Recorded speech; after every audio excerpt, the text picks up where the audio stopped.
Section 6.8, Thermal Expansion. So as the temperature of an object increases, those molecules move faster and faster and faster, and they hit each other more. And when they hit each other more, it causes those molecules to spread out. If they spread out enough in a solid, they'll break down and become a liquid. Spread out enough in a liquid, they break down and become a gas. But the result is what's known as thermal expansion. Most substances, when heated, will expand, and then when they're cooled, they will contract. And in general, liquids tend to expand more than solids do. But solids do this as well. You have experience with this. There are things that you've seen before or things you could notice now or look for that would show you examples of thermal expansion. First of all, telephone wires are made out of metal, and in the summer they heat up and they expand, and so they'll hang lower than they do in the winter.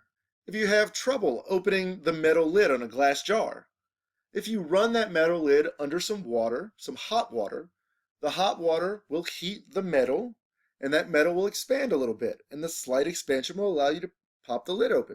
Thermostats in your homes, these are generally older thermostats, sometimes had a bimetallic strip of brass and iron, and these two metals expand at different rates.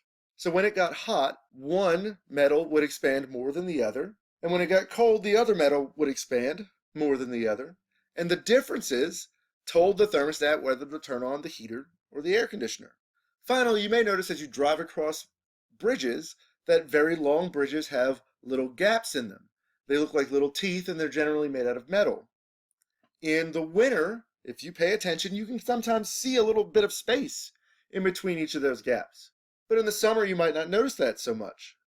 That's because concrete expands when it heats. And so they have to put in these joints, which are known as expansion joints, to allow the bridge to swell a little bit on a hot day. If you made a huge bridge out of one solid piece of cement that couldn't move, then when it heated up, it would crack and break and the bridge would just fall apart. And so look at these expansion joints over the next few weeks as temperature starts to get cooler and cooler. You'll notice that you'll be able to see more and more space in between those joints.